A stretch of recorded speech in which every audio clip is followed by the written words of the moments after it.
Halo, di sini saya Prini Baskarila dengan NIM 225214021 dan dengan rekan saya Vicentius Gracianta dengan NIM 225214031. Kami akan mempresentasikan tentang pemanfaatan batubara sebagai energi alternatif. Yang pertama yaitu solid fuel. Apa sih solid fuel itu? Solid fuel itu yaitu bahan bakar padat atau material organik dalam bentuk padat atau biasa disebut biomasa yang dapat dibakar untuk menghasilkan energi panas. Untuk contohnya sendiri yaitu ada batu bara, kayu bakar, briket, dan gambut. Kelebihan dan kekurangan solid fuel. Untuk kelebihannya yaitu ketersediaannya melimpah karena dapat ditemukan di beberapa wilayah di Indonesia.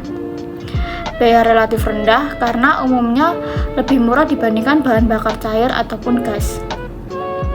Dan penyimpanannya sangat mudah karena tidak memerlukan tangki khusus dan memiliki risiko kebocorannya yaitu sangat rendah.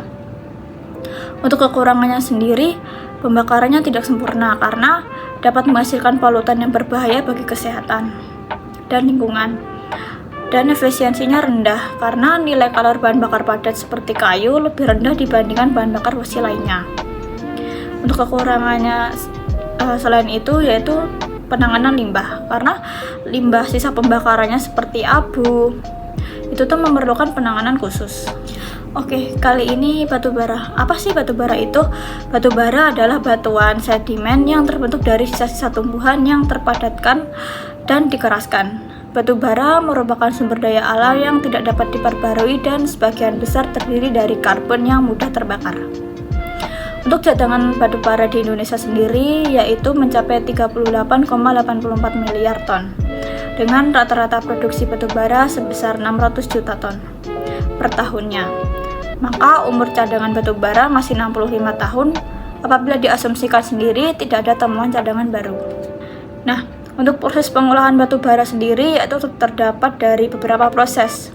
Yang pertama eksplorasi, penambangan, pencucian dan pemurnian, dan penyimpanan dan pengangkutan.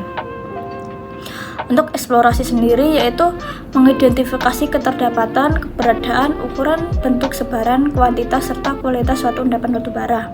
Nah, untuk eksplorasi sendiri itu biasanya dilakukan oleh teman-teman kita dari teknik geologi. Nah, sesudah dieksplorasi, kemudian yaitu prosesnya ditambang. Nah, ditambang sendiri itu biasanya untuk penghilangan afrudan, pemotongan, dan pengoboran, serta pemeliharaan stabilitas. Setelah ditambang, batu bara itu dicuci. Kenapa dicuci? Karena untuk memisahkan antara kotoran anorganik dengan batu bara sendiri, supaya memberikan karakteristik pembakaran yang lebih baik. Yang terakhir yaitu tentang penyimpanan dan pengangkutan.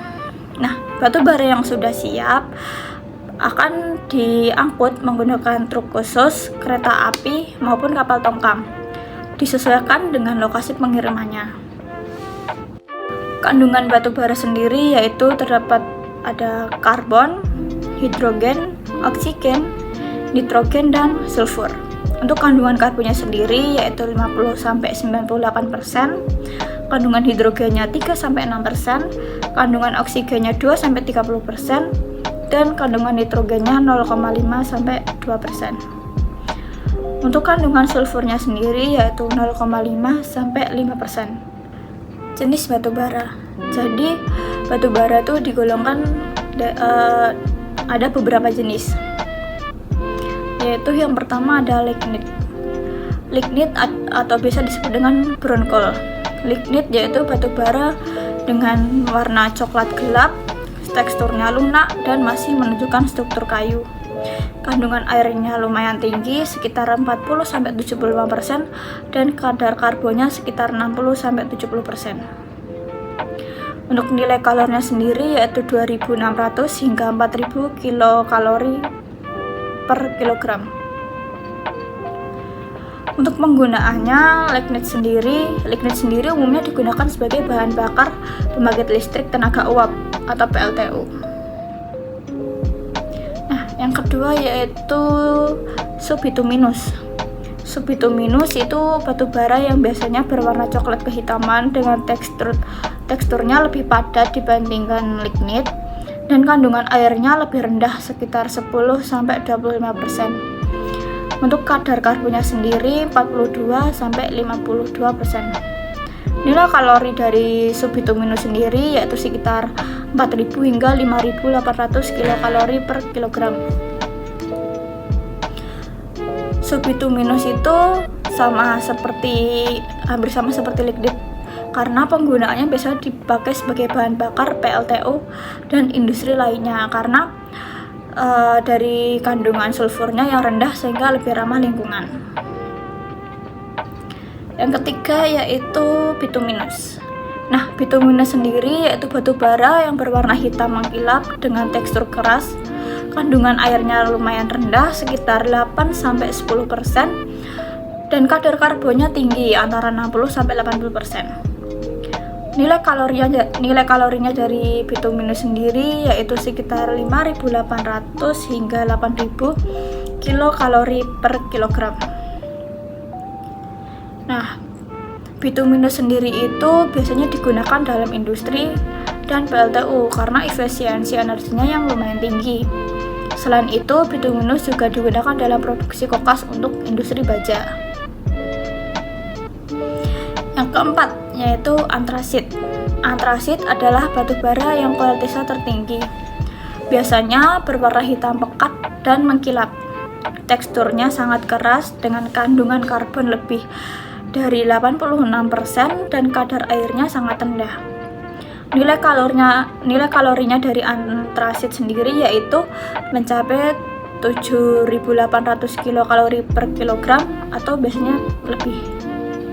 Untuk penggunaannya, karena kelangkaannya dan nilai kalorinya yang lumayan tinggi, antrasit sendiri digunakan dalam aplikasi khusus seperti bahan bakar untuk pemanas ruangan dan industri metalurgi.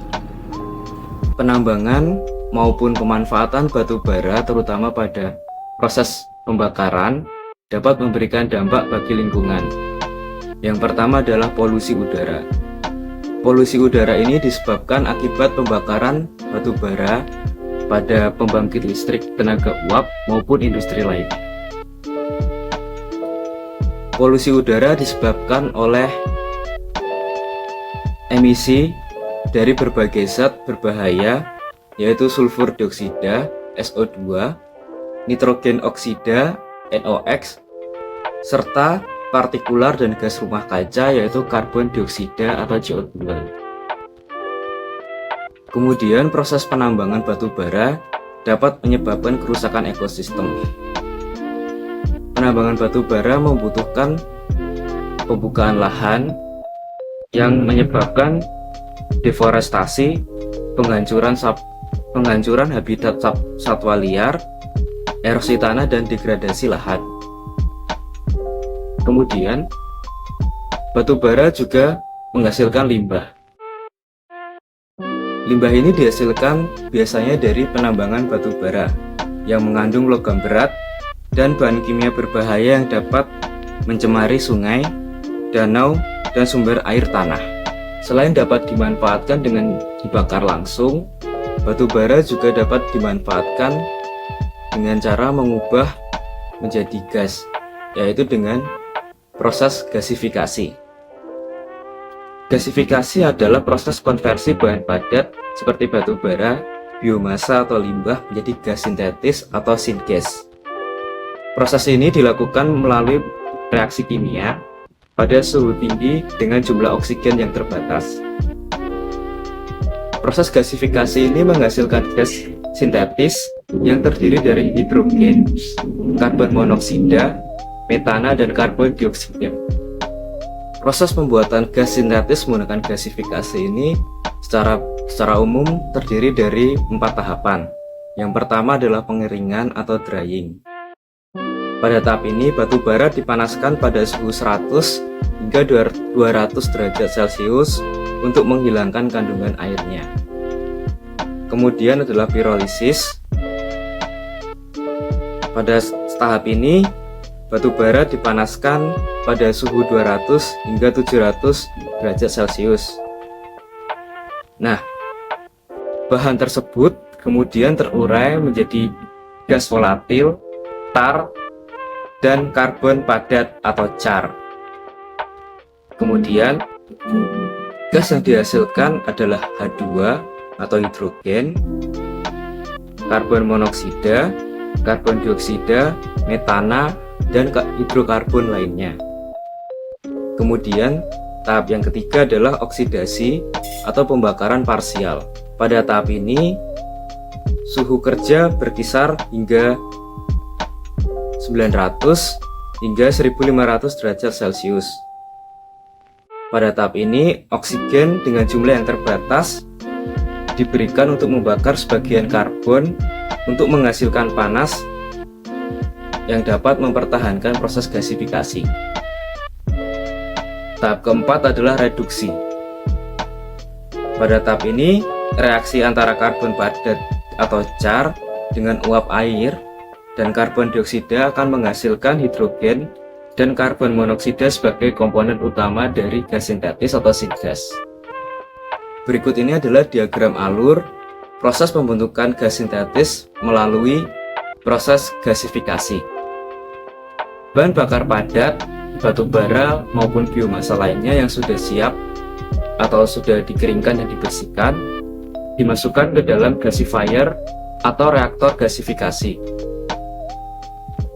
Dari reaksi gasifikasi atau proses gasifikasi akan menghasilkan produk utama gas sintetis atau syngas dan zat pengotor atau slag. Gas yang terbentuk dari proses gasifikasi kemudian disalurkan ke alat bernama heat exchanger untuk menurunkan temperatur gas tersebut. Kemudian gas disimpan dan dapat didistribusikan dan dapat dimanfaatkan. Selain itu, dari proses gasifikasi, gas yang terbentuk bisa dapat langsung dimanfaatkan sebagai penggerak turbin gas maupun turbin uap yang dapat digunakan sebagai penggerak generator pembangkit listrik. Proses gasifikasi membutuhkan kurang lebih 4 komponen. Yang pertama adalah gasifier atau reaktor gasifikasi. Ini merupakan komponen utama tempat berlangsungnya proses gasifikasi.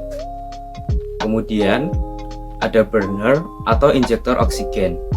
Alat ini berfungsi untuk mengontrol jumlah udara atau oksigen yang masuk agar proses gasifikasi berjalan secara optimal. Kemudian ada cyclone separator dan scrubber. Alat ini berfungsi untuk memisahkan abu dan tar dari gas sintetis sebelum digunakan. Yang terakhir adalah heat exchanger. Alat ini berfungsi untuk mendinginkan gas dari hasil gasifikasi sebelum dialirkan ke penggunaan akhir. Proses gasifikasi membentuk produk utama yaitu dimethyl ether atau DME. Dimethyl ether adalah senyawa kimia berbentuk gas yang digunakan sebagai bahan bakar alternatif dan bahan baku industri kimia. DME ini dapat digunakan sebagai pengganti LPG karena memiliki sifat pembakaran yang lebih bersih dan tidak menghasilkan jelaga atau sulfur. Secara kimia, DME ini dirumuskan dengan CH3OCH3, memiliki titik didih pada minus 25,1 derajat Celcius dan tekanan uap pada suhu 25 derajat Celcius sekitar 0,6 megapascal, memiliki viskositas 0,212 hingga 0,15 kg per meter second. Karakteristik dari gas dimethyl ether ini tidak jauh berbeda dari gas LPG konvensional. Yang pertama, tidak berwarna, mudah terbakar, tetapi memiliki tekanan uap yang lebih rendah dibanding LPG. Kedua, pembakarannya lebih bersih, tidak menghasilkan jelaga atau sulfur, sehingga menjadikannya sebagai energi alternatif sebagai pengganti LPG maupun bahan bakar diesel atau solar. Ketiga, DME ini mudah diuapkan pada suhu ruang sehingga penyimpanannya membutuhkan tekanan tertentu. Gas dimethyl ether atau DME dapat dimanfaatkan sebagai bahan bakar alternatif. DME dapat digunakan sebagai pengganti LPG karena memiliki karakteristik dan sifat yang tidak jauh beda dari LPG konvensional. DME juga digunakan sebagai bahan bakar pengganti diesel atau solar. DME memiliki setan number kurang lebih 55, yaitu hampir setara dengan bahan bakar solar.